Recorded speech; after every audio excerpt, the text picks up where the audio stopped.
Hello, my name's Relevant. Welcome to the show. This is Do All the Things. On today's episode, I am going to replace the BIOS battery in the Deskpro 2000, which is permanently mounted onto the board. We're going to unpermanize it, make it more like modern systems. Stay tuned.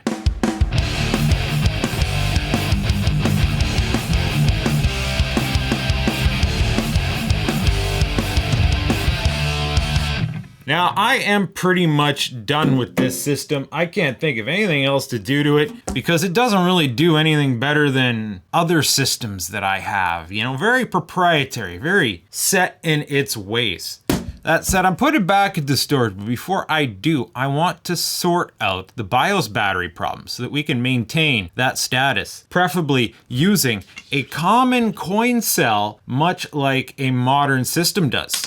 Now, before I get started, I want to give you a bit of a heads up because some of my subscribers discovered me via my retro hardware content. I'm not actually into retro hardware. What you saw was a series of videos that I filmed over the course of about 2 or 3 months where I dug my personal collection out of storage and made content about it. And I've pretty much filmed everything that I can. I got a few other videos coming, a few other projects that I'm working on right now, so it's gonna be ways away before you see more retro hardware content. But yeah, one thing I can't do is spend my personal money on retro PCs because for me, they're fun for about 10 minutes and then, you know, what do I do with it? That said, I am and always will be a computer geek. There always will be some form of computer content, budget and need permitting, but usually I'm more into the new stuff.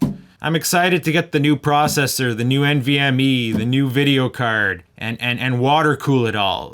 Pretty much the same kind of cliche content you might see on other channels. Hence why I haven't been charged to do much of it, because like so many other channels doing that kind of thing. And ultimately, if you stick around, you're gonna figure out why this channel is called Do All the Things. If you are some form of geekery, some sort of nerd like I am, there'll always be something interesting to see on the channel. Something new, something exciting. You might learn something. And quite frankly, I'm building a channel I would want to watch. And I get bored when a specific YouTube channel just does the same thing all the time. So, now that that's out of the way, let us tear into this thing and see what it takes to change that battery.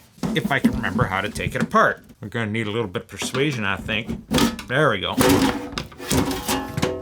So digging in here, we can't even see the battery. We gotta pretty much take this whole thing apart. As it stands right now, what I'm doing to maintain the BIOS battery is there is an external pin connection on there to connect a secondary battery, a backup battery, and I did just that. I got this little AA holder right here. Batteries still look good, which is happy to note because this thing's been sitting for a year now. It's been a year since I last filmed something with this. And yeah, it's just plugged on to the motherboard and that's what's been maintaining the battery. I imagine if I turn this on right now, it should still be where I left it. So to get at that battery, we gotta pull the motherboard out. In order to do that, we gotta take this all apart and quite unergonomically, that starts with removing the plastic front panel, which has 2 different screws, so I need 2 different screwdrivers. Great. Seems this is what I chose to use as a washer.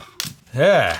Then the drive cages have to come out, and while I'm at it, the interface card's gonna have to come out. You know, we're just gonna bomb out a whole bunch of screws. That's what we're gonna do here. Cap pops up. Oh yeah, I had an old hard drive in there. What about these guys? How did these guys come out again? Actually, I don't need to remove that to access the motherboard, so let us continue. So there is that little thing that I took out, these guys. Matrox Millennium is what I ran in here last. These ones just have common screws on the side, except for that one.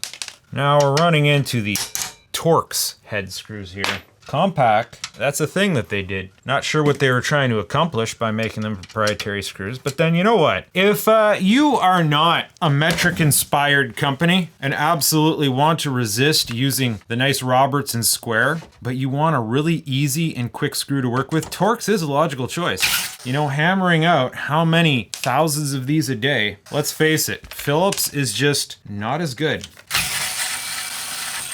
These are the kind of screws that will stay stuck to a well-fitted screwdriver, even if they're not magnetic. I actually bothered to put a network card in here. All right, so this sub-assembly just pulls out now. All right, and then here is the board of mother, and there's the original cell. We can see it now. Good, we don't have to take the cooler off. We're just gonna have to disconnect all these headers. Feels like such a hack job just for tear it into it, buddy. All right, motherboard screws.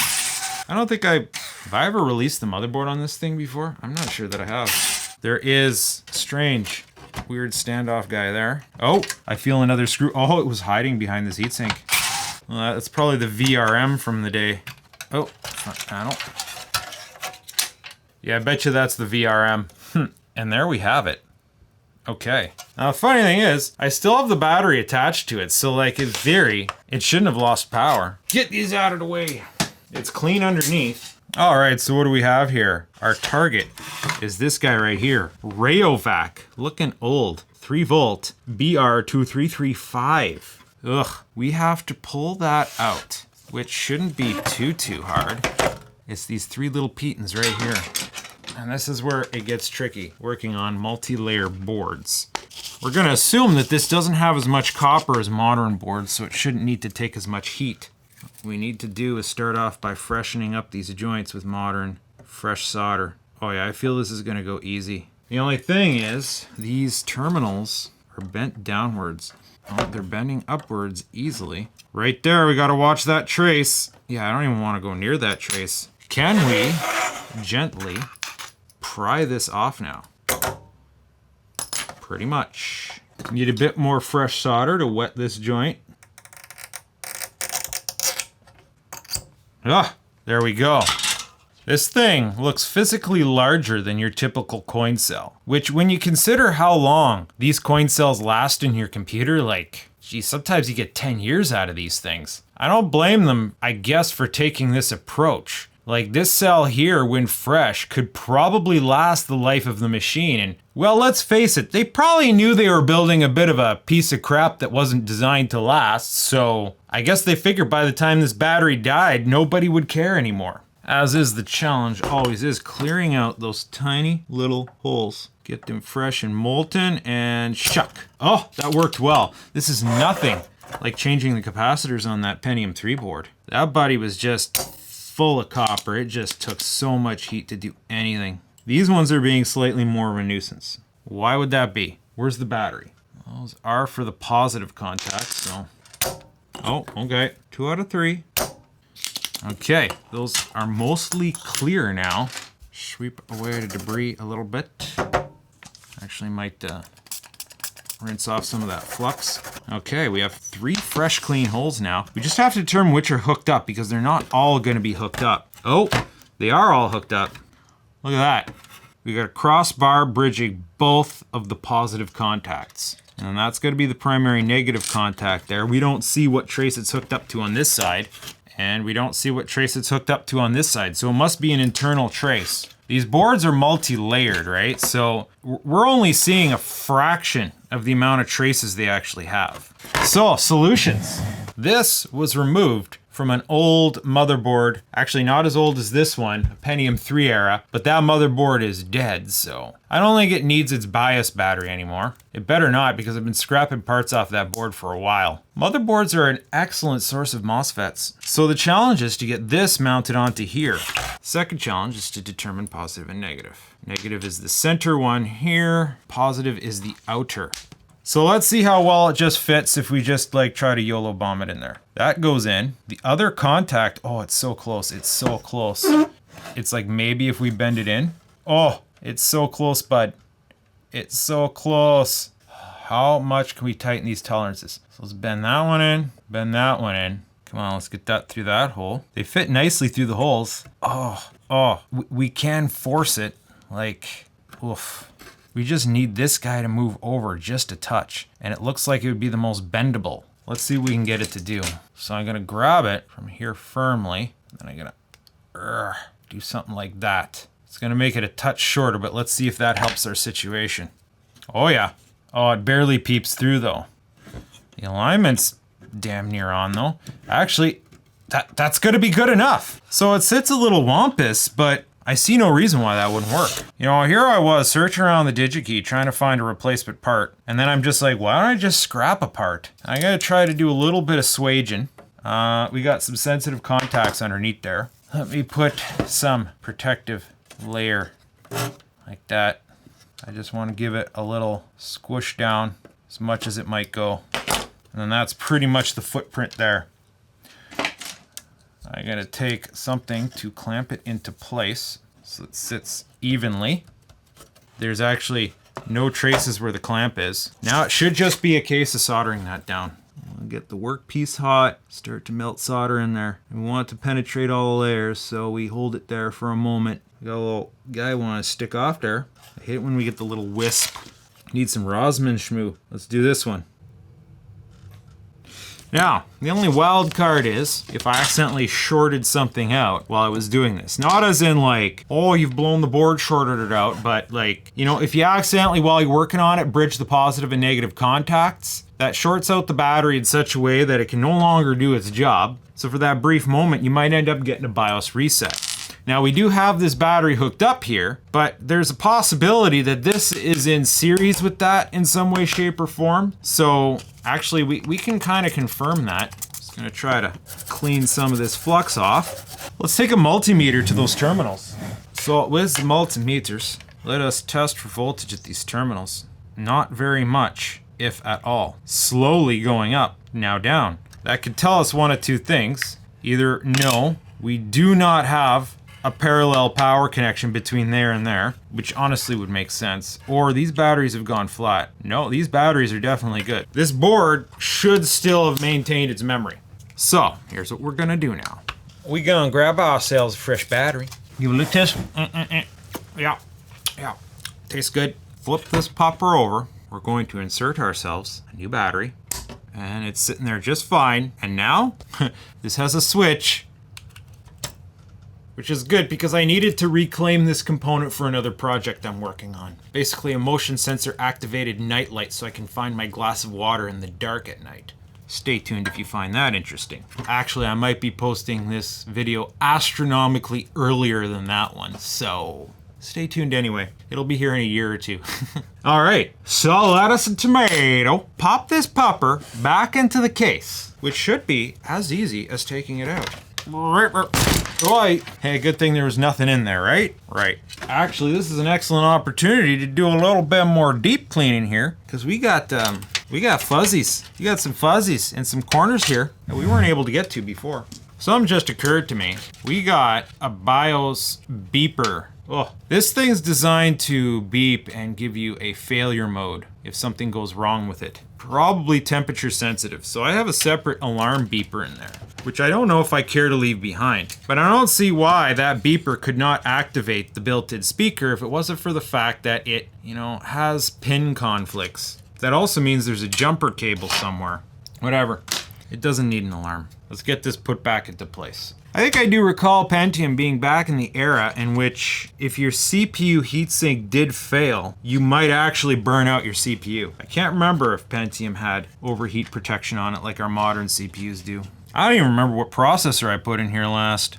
Oh, now where did all these poppers go? That's the CD-ROM cable, I know that because the hard drive's removed right now. Okay, secondary IDEs on this one. That's inconvenient. Primary, floppy, haha, short and cute. We got like capacitors that are bent up on here. Makes me wonder, but they look healthy. So actually these have United Chemicon, I think, logos on them. These are actually good capacitors. Yeah, these are not cheap Chinese capacitors. Well, who knows if they're made in China or not, but they were not the kind of cheap capacitors you sometimes see in products today. Mind you, computers and motherboards are usually pretty good. If you buy a good name brand motherboard, they have decent components in them. It's marketing wank now. Japanese capacitors. You recognize that one? Well, that was pretty standard. That was standard issue. And then, you know, they started making things to a price point, and then now it's a selling point. It's like, oh yeah, if you buy our higher end board, you get Japanese capacitors. Wouldn't you like Japanese capacitors? Capacitors actually aren't that expensive unless you're buying a lot of them, like a company would. If you're buying a couple one-offs for a personal project, it is nothing to get Japanese capacitors. Cheap. Alright, so this wire here has to go in this general direction. Same with this wire here. Doing some little bit, gotta reformat our cable management. Yeah, okay, bud. Now, drive cages? Yeah, drive cages. Where the frick was this screw from? Oh yeah, this thing. Come on, Obama. Let's get this wired up here. Hard drive got its own power connector. Getting awfully cramped down by that CPU heatsink, bud. And this, it's not as pretty as we'd like it to be. Oh yeah, the floppy. Believe this is floppy side. And they don't label pin 1 from here, so it could either be like this. Well, they label pin 1 on the board, or no, they don't. WTF. No, come on, bud. They always label pin 1 on the board. Oh, there's the missing pin. So it's like this. Some of these ribbon cables, like you could put them in backwards, and like part of the experience is trying to remember which way they go in. This cable looks like it was rotated like that. I think pin 1 should be near the edge. Why you no mark pin 1? Oh, there's also a blocked pin. It goes like this, okay. They made it idiot proof, but it's not always like that. Card of sound. Network card for some reason. You know, this thing could still go online back in the early 2000s. I remember downloading G.I. Joe Fensler films on this computer, back when the internet was still slow and you didn't want to tie up your main computer doing long downloads, which was some initial motivations for servers. You know, if you were a hardcore computer geek once upon a time, it wasn't uncommon for you to build a spare computer out of scrap parts to be a torrent server, not realizing at the time you were burning an insane amount of hydro running that system. You could almost just go out and buy the thing you were trying to download. It's like early Bitcoin mining. Burn a lot of hydro to download that thing. All right, she's back together now, bud. Oh, no, I gotta put the front panel on. No, that's not the front panel. What's wrong with your brain today, bud? This is the front panel. Like, really, this is the best I could do? All right, bud, what else are you forgetting? Oh, the audio connections. Yeah, that should be good now. All right, back together. Let's go throw down on the test bench, see if it maintained its memory. Oh.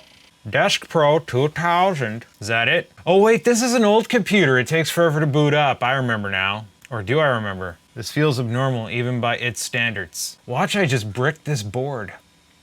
Well, that's not promising. We'll give it a couple minutes. Sometimes if the BIOS resets, it gets confused.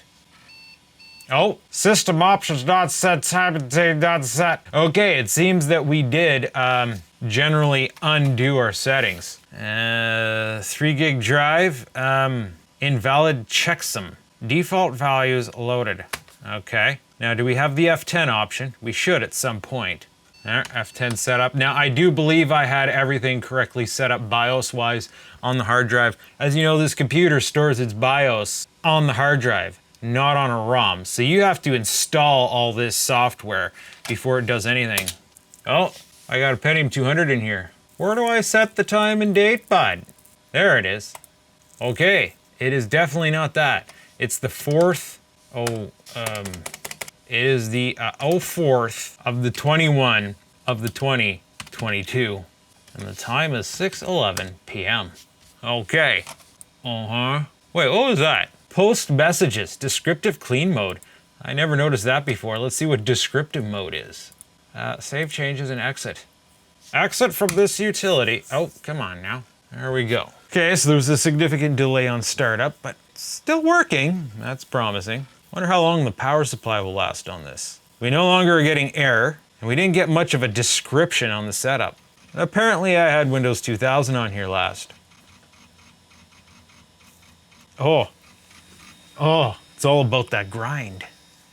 Oh, listen to that go. Oh, we missed it. Do you remember when computers took this long to boot up? It's like, it has to work hard just to get started. It's like waking up in the morning. Right now it's looking for its breakfast, frying up some eggs, brewing some coffee. At some point, it's gonna have to make a movement, and then finally, it will be ready for the day. It just hangs at the cursor for a while. Oh yeah, I forgot I had a built-in speaker. We might have a problem where this video card kind of sucks. Okay, now the first thing we're noticing is it says 1:13 a.m. Apparently I didn't set the time correctly. Generally, if I set it in here, it will change it in BIOS. Okay, so now the question is, we're gonna shut on this down, right? Safely, of course. As you can see, it's now safe to turn off our computer. So now we're gonna unplug it. We're gonna wait a couple minutes and we're gonna turn it back on and see if it remembered the time settings. All right, it's been well over 10 minutes now, probably almost close to 20 maybe. Let's plug it in and see if anything's changed. And boop. All right, that was normal. We got that last time. And we're getting the F10 prompt. No error messages. That's promising. And Windows is starting up. That's a good sign. It would give us errors if something had gone wrong. We'll just get into Windows, check the time. There we are in Windows, and indeed the time is, I'm not gonna say where we left it because time moves, right? But it is accurate, so it did keep the time. So what I'm gonna do now is I'm gonna take this party to the next level, and I'm actually gonna unplug it for a couple hours while I take dinner and do a few other things and then come back and check. All right, we're back.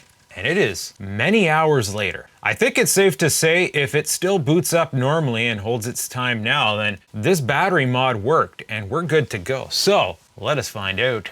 And here we go. Oh, okay. We got the Deskpro logo and it hung up there a while last time. There's the F10, there's the beep, and there's the boot. Did you see that? That was funny. I've never noticed that. It says attempting to boot from C. Attempting, like it doesn't know if it can yet or not. But clearly it can because it is. And Windows is up and there is the time. And the time is indeed correct. So I think we're good to go. I think it's safe to say if having sat without power for several hours, the time didn't reset, we didn't lose BIOS settings, then and this thing's good to go. That battery mod worked successfully. So if you have one of these things, you need to change the battery out, well, there you go. That's how you can do it. So we're done here. Now I can put this thing back into storage, where it may not be fired up again for another 10 years. In the meantime, I hope you enjoyed this. If you did, well, thank you for watching my Retro PC series. And be sure to check out one of the other many things that I am going to end up doing on Do All the Things.